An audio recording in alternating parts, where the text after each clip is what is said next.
خدا کے دین کی خدمت کا ایک انمول ادارہ ہے، ادارہ رہبر انسانیت تو سب کو پیارا ہے، ادارہ رہبر۔ تین دوست تھے، امام طبرانی، ابو شیخ اور ابن المقری رحمۃ اللہ علیہ۔ یہ تینوں مسجد نبوی میں علم حاصل کرتے تھے۔ اللہ کی شان کے تینوں کے پاس خرچہ ختم ہو گیا، تو 3 دن تک تو تینوں نے فاقہ برداشت کر لیا۔ 3 دن کے بعد فاقہ برداشت کرنا مشکل ہو گیا، تو 2 دوست تو چلے گئے اپنے گھروں کو واپس۔ امام طبرانی رحمۃ اللہ فرماتے ہیں کہ میں نے کہا نہیں، میں ابھی یہاں سے نہیں جاتا، لیکن بھوک سے اتنا نڈھال کہ لیٹا ہوں، مجھ سے اٹھ کے بیٹھا نہیں جاتا۔ بھئی جب 5 دن ہو جائیں بھوکے، پھر تو انسان کے لیے کھڑا ہونا مشکل ہوتا ہے نا۔ کہنے لگے اچانک میرے دل میں خیال آیا، طبرانی تم مسجد نبوی کے ایک طالب علم ہونا، تو یہاں تو میزبان اللہ کے پیارے حبیب صلی اللہ علیہ وسلم ہے، تو اپنے میزبان کو جا کے بتائے۔ کہنے لگے یہ خیال آنے کے بعد میں مواجہ شریف پہ حاضر ہوا، سلام کیا، اور سلام کرنے کے بعد میں نے اتنا کہا یا رسول اللہ صلی اللہ علیہ وسلم الجو، اے اللہ کے حبیب صلی اللہ علیہ وسلم بہت بھوک لگی ہے۔ کہتے ہیں پھر اس کے بعد میں مسجد سے باہر نکلا کسی کام کی غرض سے، میں نے دیکھا ایک عربی آدمی، وہ ہنڈیا لی ہوئی ہے، روٹیاں ہیں، اور میرا نام پکار رہا ہے۔ جب میں نے اپنا نام سنا تو میں نے پوچھا میرا نام آپ کیسے پکار رہے ہیں؟ وہ کہنے لگا میں مسجد نبوی کا پڑوسی ہوں، ایک دیوار ہے مسجد نبوی کے ساتھ، میں دوپہر کو قیلولہ کرنے کے لیے لیٹا ہوا تھا، خواب میں نبی علیہ الصلوۃ والسلام کا دیدار نصیب ہوا۔ فرمایا کہ تم مسجد کے پڑوسی ہو اور مسجد میں میرا ایک مہمان بھوکا ہے، اسے کھانا کھلاؤ۔ میری آنکھ کھلی، میں نے دیکھا کہ میری بیوی نے ابھی چولہے سے ہنڈیا اتاری تھی، روٹیاں گرم تھیں۔ میں نے کہا کہ اپنے لیے اور کھانا بنا لو، میں یہ محبوب صلی اللہ علیہ وسلم کے مہمان کو کھانا کھلانے کے لیے جا رہا ہوں، میں اس وقت سے دروازے پر آ کر تمہارا نام پکار رہا ہوں۔ یہ علم کی طلب کرنے والے اللہ اور اس کے رسول صلی اللہ علیہ وسلم کے ہاں ایسا مقام رکھتے ہیں۔ چنانچہ ایک آخری واقعہ سنا کر یہ آدمی اپنی بات کو سمیٹتا ہے۔ ایک محدث گزرے ہیں، امام بقی الدین ابن مخلد رحمۃ اللہ علیہ، ان کا تذکرہ امام ذہبی رحمۃ اللہ علیہ نے سیر اعلام النبلاء اس میں کیا ہے۔ یہ اسپین کے رہنے والے تھے اور ان کی عمر 20 سال تھی۔ اب ذرا غور کیجئے کہ 20 سال کا نوجوان، اس میں تو دنیا کی تمنائیں، خواہشات، شہوتیں اتنی ہوتی ہیں کہ علم کی طلب اس کے اندر بہت کم ہوتی ہے، اور یہ علم کی طلب کے اندر ایسے ڈوبے ہوئے تھے کہ ہر قربانی کے لیے تیار۔ کہتے ہیں میں نے ایک بڑی کشتی کے اوپر سواری کر لی، اور مجھے بہت سارا وقت حصہ جو ہے سفر کا وہ سمندر کے ذریعے طے کرنا تھا۔ اللہ کی شان، ہماری کشتی وہ طوفان میں گر گئی، ہائی ٹائیڈ کے اندر گر گئی، اور جب ہائی ٹائیڈ کے اندر کشتی گر جائے تو ایسے لگتا ہے کہ ابھی الٹ جائے گی۔ ہم لوگوں کو بیماری ہو گئی، جو پیٹ میں تھا وہ سب ہم نے کہہ کر دی، طبیعت خراب، کچھ کھانے کو دل نہیں چاہتا، پھر ہمارے پاس پینے کو پانی بھی نہ رہا تو ہم سمندر کا نمکین پانی پیتے تھے۔ پھر ایک وقت آیا کھانے کو بھی کچھ نہ رہا، ہمیں 1.5-2 مہینے وہاں طوفان نے گھیرے رکھا، ہم سفر نہیں کر سکے۔ اب کپڑے بھی میلے، نان نفقہ بھی ختم، اور سمندر کے اندر ہم اپنی موت کے انتظار میں۔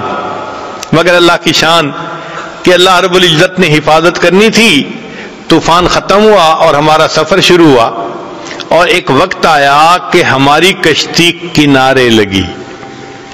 میں نیچے اترا، اپنی گٹھڑی میں نے اپنے کندھے پر اٹھائی، سر پہ اٹھائی، اور میں نے سفر شروع کیا، اس لیے کہ مجھے کئی 100 میل کا سفر پیدل کرنا تھا۔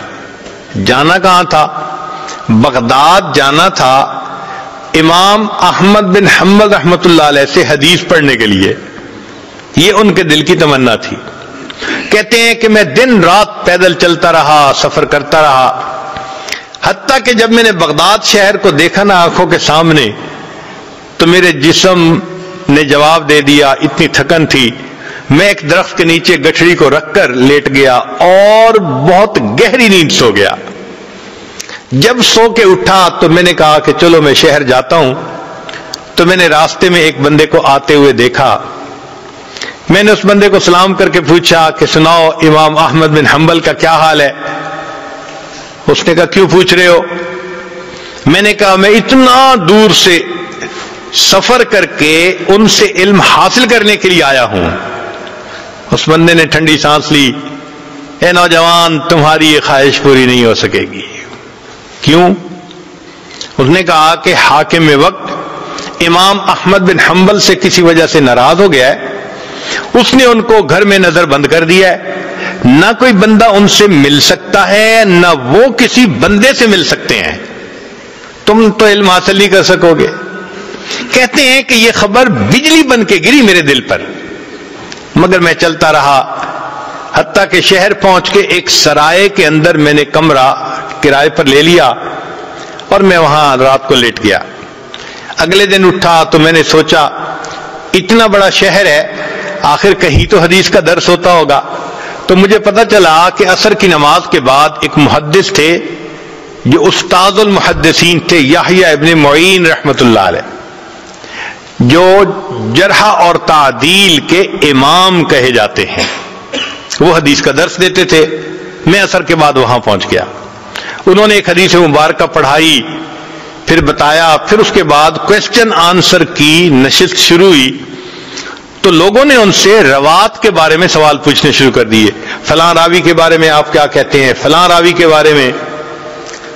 تو کہنے لگے کہ یحییٰ بن معین رحمۃ اللہ علیہ وہ جواب دینے لگے. تو میں اٹھا اور میں نے اٹھ کر کہا کہ جی آپ ہشام بن عمار کے بارے میں کیا کہتے ہیں؟ ان کا وہ چادر والے؟ میں نے کہا ہاں. کہنے لگے اگر ان کی چادر کے نیچے تکبر بھی آ جائے تو بھی ان کی ثقافت میں کوئی فرق نہیں پڑتا.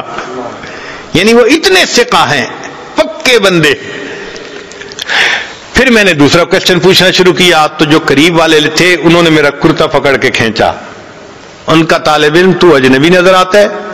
یہاں کی مجلس کا یہ دستور ہے کہ ہر بندہ ایک مجلس میں ایک کوسچن پوچھ سکتا ہے. سارے کوسچن ایک ہی پوچھے گا تو باقیوں کی باری کیسے آئے گی؟ بیٹھ جاؤ. کہنے لگے جب انہوں نے کہا بیٹھ جاؤ تو میں نے، مسکین چہرہ تو تھا ہی صحیح، ان کی منت سماجت شروع کر دی. میں نوارد ہوں، مجھے پتہ نہیں تھا. میں نے اصل کوسچن تو اب پوچھنا تھا. میں یہ کوسچن پہلے پوچھتا. لوگوں نے میری فریاد کو دیکھا تو ان کو ترس آ گیا. وہ کہنے لگے اچھا ایک کوسچن اور پوچھ سکتے ہو. کہتے ہیں کہ میں نے یحییٰ بن معین رحمۃ اللہ علیہ سے ایک کوسچن اور پوچھتا. اور وہ کوسچن کیا تھا؟ میں نے پوچھا کہ مجھے امام احمد بن حنبل کے بارے میں آپ بتائیے کہ آپ کیا کہتے ہیں. میرے سوال کو سن کر یحییٰ بن معین رحمۃ اللہ علیہ نے سر کو جھکا لیا. مجمع پہ سناٹا چھا گیا، پن ڈراپ سائلنس. لوگ حیران تھے کہ اس بندے نے ایسا کوسچن پوچھ لیا، اس کو نہیں پتا کہ حاکم وقت کے اطاعت میں ہے وہ. تھوڑی دیر خاموشی رہی. بالآخر یحییٰ بن معین رحمۃ اللہ نے سر اٹھایا، ٹھنڈی سانس لی اور کہا کہ امام احمد بن حنبل امام المسلمین ہے. جب انہوں نے یہ الفاظ کہے کہ احمد بن حنبل امام المسلمین ہیں تو میں نے دل میں اور پکا ارادہ کر لیا کہ میں نے ان سے حدیث پڑھنی ہے. جب درس ختم ہوا تو میں نے قریب کے ایک آدمی کو کہا کہ مجھے امام احمد بن حنبل کا گھر دکھا دیجئے. اس نے کہا بھائی نہیں، پولیس کو پتہ چل گیا تمہیں بھی سزا ملے گی، مجھے بھی ملے گی. پھر میں نے اس کو کہا کہ بھائی ایسے کرو کہ مجھے ساتھ لے چلو اور امام احمد بن حنبل رحمۃ اللہ علیہ کے دروازے سے گزرتے ہوئے تم آنکھ کے اشارے سے بتا دینا کہ یہ گھر ہے، پھر میں جانوں میرا کام جانے۔ اس نے کہا چلو اتنا میں کر دیتا ہوں۔ تو اس نے مجھے امام احمد بن حنبل کے گھر کا دروازہ دکھا دیا، میں نے راستہ اچھی طرح یاد کر لیا اور میں لوٹ کے اپنے ہوٹل کے کمرے میں آ گیا۔ اب میں رات بھر سوچتا رہا کہ امام احمد بن حنبل سے میں علم حاصل کیسے کر سکتا ہوں، مجھے چین نہیں آتا تھا، میرا دل سکون میں نہیں تھا، میں کیسے ان سے علم حاصل نہ کروں، مجھے ہر قیمت پہ علم حاصل کرنا ہے۔ کہنے لگے جب صبح اٹھا تو میرے ذہن میں خیال آیا، میں نے کیا کیا، اپنے ایک گھٹنے کو کپڑے سے باندھ لیا، یعنی جیسے کوئی وونڈ ہوتا ہے تو میں نے اس کے اوپر کپڑا باندھ دیا اور ایک لاٹھی پکڑ لی اور ایک کشکول بھی ہاتھ میں لے لیا اور باہر نکل کے میں نے بھیک مانگنی شروع کر دی۔ اس زمانے میں جو سائل بھیک مانگتا تھا وہ چیزیں نہیں مانگتا تھا، صرف ہاتھ پھیلا کر اتنا کہتا تھا اجرکم علی اللہ، اور اجرکم علی اللہ کہنے پر لوگ سمجھ جاتے تھے کہ اس کو ضرورت ہے، کچھ دے دیتے تھے کچھ نہیں دیتے تھے۔ کہنے لگے کہ میں شہر کی گلیوں میں بھیک مانگتا رہا، کچھ لوگ مجھے سوالیہ نظروں سے دیکھتے کہ چہرے سے تو یہ نوجوان نظر آتا ہے، کیوں بھیک مانگ رہا ہے، اور کچھ ترس کھا کے کچھ دے دیتے۔ میرے لیے بھی یہ ایک عجیب ایمبیرسمنٹ والی کنڈیشن تھی کہ میں بھیک مانگ رہا تھا لوگوں سے اور ان کی طرح طرح کی نظریں میں برداشت کر رہا تھا۔ مگر میں ایسے وقت میں امام احمد بن حنبل رحمۃ اللہ کے دروازے پر گیا کہ جب لوگوں کی چلت پھرت ذرا کم تھی، جیسے دوپہر کے بعد قیلولہ کا وقت ہوتا ہے، لوگ سو جاتے ہیں۔ اس وقت پہنچ کر میں نے بڑے درد سے یہی آواز لگائی اجرکم علی اللہ، اجرکم علی اللہ۔ میری آواز سن کر امام احمد بن حنبل رحمۃ اللہ علیہ نے بھی سوچا کوئی بڑا ہی محتاج ہے جو میرے دروازے پہ آیا ہے۔ امام صاحب نے دروازہ کھولا، ان کے ہاتھ میں ایک سکہ تھا جو وہ مجھے دینا چاہتے تھے۔ جب وہ سکہ مجھے دینے لگے اس وقت میں نے کہا حضرت میں مال کا فقیر نہیں، میں علم کا طلبگار ہوں، میں سنتوں کو جمع کرنے والا ہوں، اتنا لمبا سفر کر کے میں یہاں پہنچا ہوں، مجھے آپ سے علم حاصل کرنا ہے۔ امام صاحب نے کہا میں پڑھا نہیں سکتا، تم میرے گھر آ نہیں سکتے۔ میں نے کہا حضرت میں سارا دن بھیک مانگتا رہوں گا کہ لوگ مجھے بھکاری سمجھیں، مگر اس وقت میں آپ کے دروازے پر آ کر صدا لگاؤں گا، آپ یہی سکہ لے کر دروازہ کھول دینا، اگر کوئی بندہ موجود ہو تو سکہ دے کے چلے جانا، اور اگر بندہ موجود نہ ہو تو کچھ احادیث مجھے سنا دینا۔ امام صاحب اس پہ تیار ہو گئے، کہتے ہیں پورا سال میں بغداد میں بھیک مانگتا تھا، اور پھر ایک وقت میں استاد کے پاس پہنچ کے وہ کبھی چند حدیثیں سنا دیتے اور میں ان کو سنتے ہی یاد کر لیتا تھا۔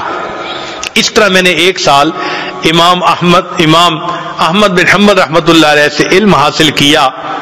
اللہ کی شان کے ایک سال کے بعد جو وقت کا حاکم تھا وہ فوت ہو گیا، جو نیا حاکم بنا اس کو امام احمد بن حنبل رحمۃ اللہ علیہ سے عقیدت تھی، اس نے نظر بندی بھی ختم کر دی اور مسجد میں دوبارہ درس بھی شروع کروا دیا۔ جب پہلا دن امام صاحب نے درس دینا تھا تو جامع مسجد لوگوں سے کھچا کھچ بھری ہوئی تھی، میں بھی وہاں پہنچا مگر آگے جانے کی جگہ نہیں ملتی تھی۔ بڑی محنت کوشش کے بعد میں ذرا آگے گیا، امام صاحب نے دور سے مجھے دیکھا تو امام صاحب نے فرمایا لوگوں ذرا راستہ دے دو، علم کا صحیح طلبگار تو یہ نوجوان ہے۔ علم کی تاریخ میں ایسے بھی حضرات گزرے کہ جو بھیک مانگنے کے بہانے اپنے استاد سے علم پاتے تھے۔ ادارہ رہبر انسانیت تو سب کو پیار